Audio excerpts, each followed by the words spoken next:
내가 왕이 될 상인가? 관상과 주식, 바람을 읽는 자만이 살아남는다. 관상은 시대를 읽는 통찰이다. 사람의 얼굴에는 세상 삼라만상이 모두 다 들어있소이다. 머리는 하늘이니 높고 둥글어야 하고 해와 다른 눈이니 맑고 빛나야 하며 이마와 코는 산악이니 보기 좋게 솟아야 하고 나무와 풀은 머리카락과 수염이니 맑고 수려해야 한다. 이렇듯 사람의 얼굴에는 자연의 이치 그대로 세상 삼라만상이 모두 담겨 있으니 그 자체로 우주이다. 관상 중에서 영화 관상의 주인공 내경은 한양에서 이름난 천재 관상가다. 그의 재주는 특별하다. 사람의 얼굴을 보면 성정은 물론이고 운명까지 읽어낸다. 어느덧 입소문이 퍼지고 고관 대작들이 앞다퉈 내경을 불러들인다. 그중 당대 최고 권력자였던 김종서가 내경을 자신의 진영에 들인다. 김종서는 선대 왕의 동생이자 단종의 삼촌이 되는 수양대군의 역무를 맡기 위해 내경의 관상술을 사용하려고 한다. 하지만 이 전략은 결국 실패로 끝난다.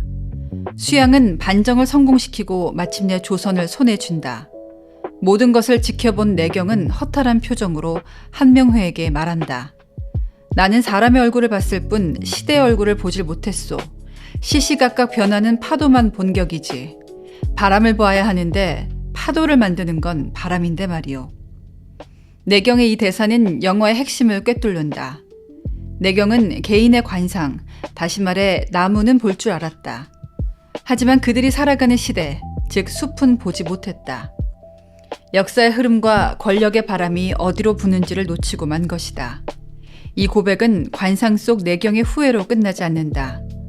오늘날 주식시장이라는 또 다른 전쟁터에서 살아가는 투자자들에게도 같은 질문을 던질 수 있다. 수많은 주식 투자자가 내경과 같은 실수를 한다. 개별 종목의 차트를 집요하게 분석하고 오늘의 등락에 일희일비하며 오직 주가의 표정만 쳐다본다. 내경처럼 사람의 얼굴은 알지만 시대의 얼굴은 보지 못한다. 차트를 분석해 파도는 보지만 그 파도를 만든 바람은 신경 쓰지 않는다. 주식 투자에는 두 가지의 대표적인 분석 방식이 있다. 바로 기술적 분석과 기본적 분석이다. 기술적 분석은 주가의 움직임을 보고 언제 사고 언제 팔아야 할지를 판단하는 도구다. 기업의 실적이나 산업 전망보다는 차트 위에 나타난 가격과 거래량의 흐름을 중심으로 분석한다. 예를 들어 쌍바닥이 나오면 이제 바닥 찍었으니 반등하겠구나 하고 매수한다. 이동 평균선 골든 크로스가 나타나면 상승 전환 신호다라고 해석한다.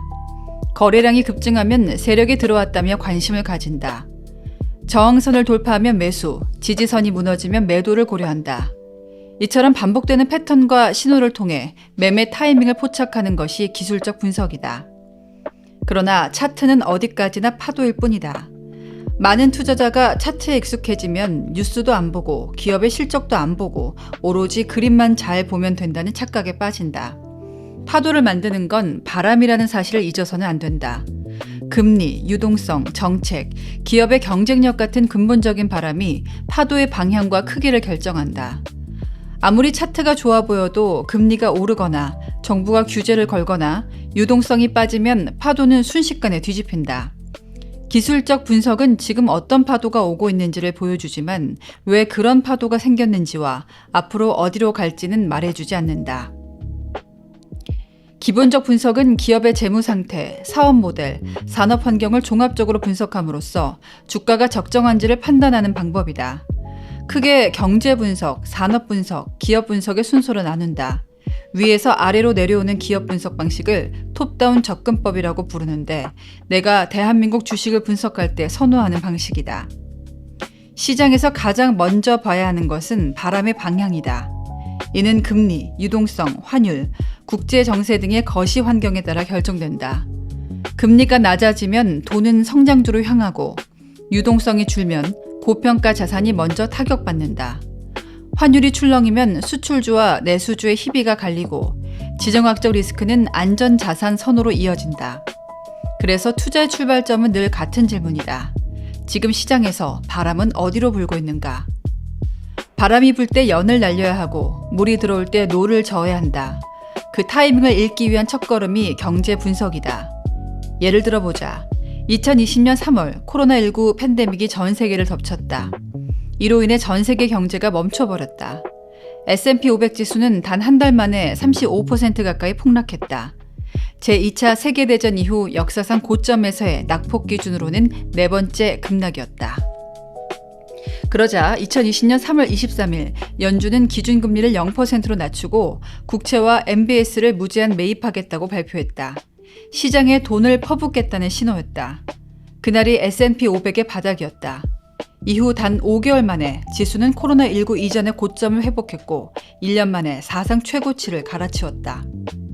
지금부터 페드가 만든 통화정책이라는 바람을 좀 더 자세히 알아보자. 금리는 시장의 연료다. 연료가 충분하면 엔진이 힘차게 돈다. 금리가 낮다는 건 연료가 값싸고 풍부하다는 뜻이다. 기업은 낮은 금리로 쉽게 돈을 빌려 공장을 짓는다. 사람들은 쉽게 대출받아 집을 사고 소비를 늘린다. 자금이 구석구석 퍼져나가며 주식시장도 자연스럽게 상승세를 탄다. 반면 금리가 오르면 연료값이 뛴다. 돈을 빌리는데 비용이 커지고 기업과 소비자는 브레이크를 밟는다. 성장이 둔화되고 자산시장의 거품은 꺼지기 시작한다. 엔진 과열을 막기 위해 강제로 속도를 줄이는 것이다. 예를 들어보자. 2020에서 21년 미국과 전 세계는 0%대 초저금리 정책을 폈다. 연료가 거의 무료에 가까웠다. 그러자 너도 나도 빚을 내 투자했다. 주식, 부동산, 코인까지 들썩이며 자산 가격은 하늘 높이 치솟았다. 연료를 가득 채우고 거침없이 질주하던 시기였다. 하지만 2022년에 연준이 갑자기 방향을 틀었다. 0%였던 기준금리를 불과 몇 달 사이에 4% 이상으로 끌어올렸다. 순식간에 연료값이 폭등한 셈이다. 연준이 급브레이크를 밟자 시장은 그대로 얼어붙었다. 이른바 파월 쇼크였다. 유동성은 말라붙었고 자산시장은 급제동이 걸렸다.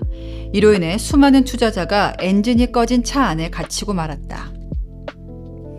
금리가 바람의 방향이라면 유동성은 그 바람의 색이다. 유동성이란 시장 안에 돌아다니는 현금과 신용의 총량이다. 쉽게 말해 지금 이 시장에 실제로 움직일 수 있는 돈이 얼마나 있냐다.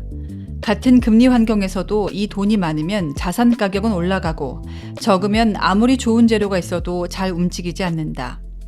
유동성을 가장 직접적으로 조절하는 주체는 중앙은행이다.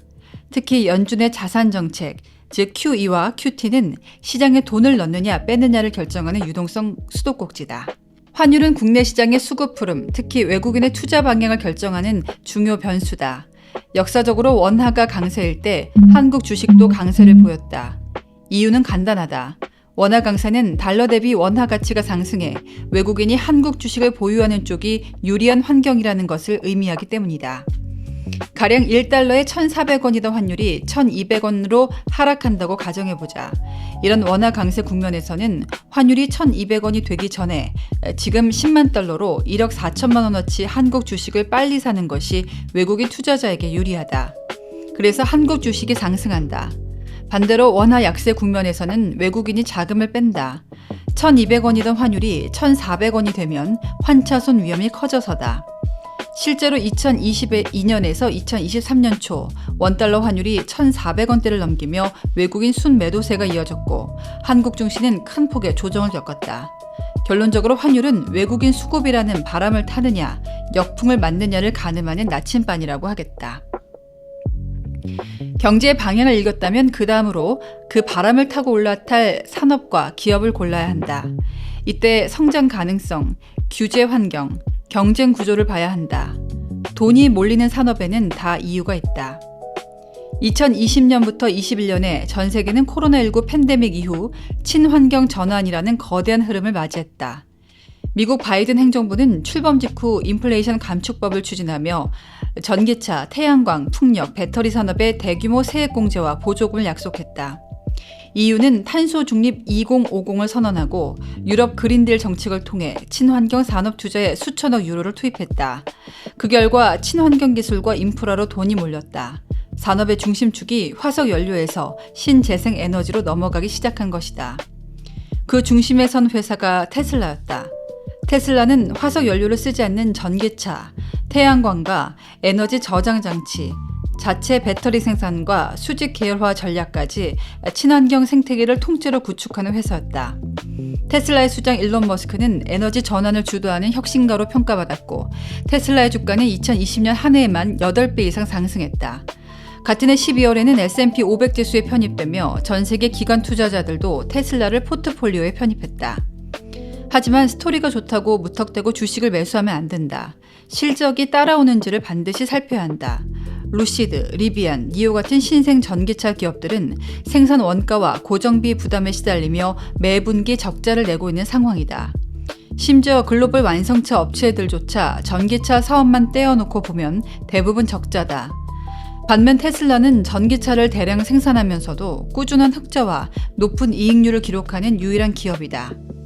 2022년과 23년 테슬라의 연간 영업이익률은 각각 16%와 9%였다. 자동차 산업 평균인 3에서 5%를 훨씬 웃도는 수치다. 테슬라가 단지 스토리로만 주가가 오른 기업이 아니라는 것을 증명하는 숫자다. 시장은 항상 테슬라를 비싸다고 말하지만 실적으로 증명하는 유일한 기업이기 때문에 비싼 프리미엄을 받는다. 2023년에서 25년 새로운 바람이 불었다. 오픈 AI가 챗 GPT를 공개하자 세상이 뒤집어졌다. 챗 GPT는 글을 쓰고 코드를 만들고 그림을 그리고 영상까지 생성했다. AI는 단순한 기술 진보를 뛰어넘어 노동과 생산성, 교육, 의료, 콘텐츠 산업 전체를 바꿀 혁명이었다. 그러자 각국 정부와 글로벌 기업들이 동시에 움직이기 시작했다. 마이크로소프트는 챗 GPT 개발사인 오픈 AI에 100억 달러를 투자했다. 구글, 메타, 아마존, 엔비디아도 자체 AI 모델 개발 전쟁에 돌입했다. 미국 정부는 반도체와 AI 기술 확보를 국가 안보 전략으로 격상시켰다. 시장은 온통 AI를 외치고 있었다. 그 중심에 선 기업은 단연 엔비디아다. AI 모델을 학습시키는 데는 막대한 연산 능력이 필요한데 핵심 부품이 GPU다. 그리고 전 세계 기업들 가운데 고성능 GPU를 안정적으로 공급할 수 있는 회사는 사실상 엔비디아 하나뿐이었다. 비슷한 반도체 회사인 AMD의 영업이익률은 15%대, 인텔은 10%도 채 되지 않는 것과 비교해 엔비디아는 무려 54%에 달한다. 왜 이렇게 큰 차이가 날까? 엔비디아는 GPU를 파는 것이 아니라 생태계를 팔기 때문이다. 자체 소프트웨어 플랫폼 쿠다, 고객 맞춤형 AI 솔루션, 서버 업체와의 수직 통합 공급 구조 등의 모든 것이 합쳐져 가격 결정력과 고마진 구조를 만든다. 2022년 10월 엔비디아 주가는 약 13달러 수준이었지만 2025년 10월에는 200달러를 돌파했다. 3년이 안 되는 기간에 약 16배가 올랐다. 시가총액은 4조 5천억 달러를 넘어서며 마이크로소프트와 애플을 제치고 전 세계 시총 1위가 되었다.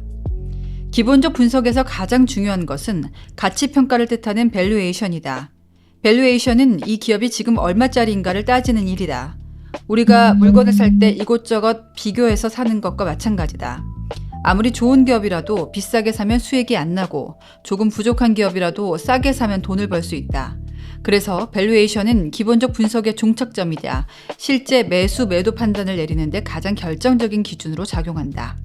미국 시장처럼 기술, 소비, 서비스 중심 산업은 PER이 유효하다. 이익의 안정성이 높고 성장성과 기대를 반영하기 때문이다. 반대로 한국 시장처럼 시클리컬 산업 비중이 높은 시장은 PBR이 더 적절하다. 이익이 급변하므로 자산 가치 중심으로 판단해야 한다. 밸류에이션은 단순히 숫자를 넘어 시장의 감정, 공포, 기대, 탐욕을 읽는 것이다. PER이든 PBR이든 해당 기업의 실적과 성장성에 비해 멀티플이 너무 낮다면 이는 늘 좋은 투자 기회다. 반대로 숫자가 지나치게 높아졌다면 어느새 시장은 지나친 기대감에 도취되어 있을 가능성이 높다. 나는 사람의 얼굴을 봤을 뿐 시대의 얼굴을 보질 못했소. 관상의 주인공 내경의 이 대사는 우리가 매일 마주하는 흔한 실수를 꼬집는다. 시장에는 매일 파도가 출렁인다. 기술적 분석은 파도를 읽는 도구다. 하지만 파도는 하루에도 수십 번 방향을 바꾼다. 정말로 중요한 건 파도를 만든 바람이 어디서 불어오는지를 아는 일이다. 바람은 금리에서 시작해 유동성으로 증폭되고 기업 이익으로 현실화되며 시장 밸류에이션과 환율 속에서 방향을 드러낸다. 그래서 우리는 매수 버튼을 누르기 전에 반드시 물어야 한다. 이 종목은 실적이 실제로 늘고 있는가? 금리와 유동성은 어느 쪽을 향하고 있는가? 시장 전체가 지금 싸다고 느끼는가? 혹은 너무 비싸다고 느끼는가? 무엇보다 중요한 건 이 기업이 지금 이 시대의 요구를 충족시키고 있는가다. 파도를 읽는 기술은 일시적인 수익만 안겨준다. 진짜 승자는 바람을 읽는 사람이다.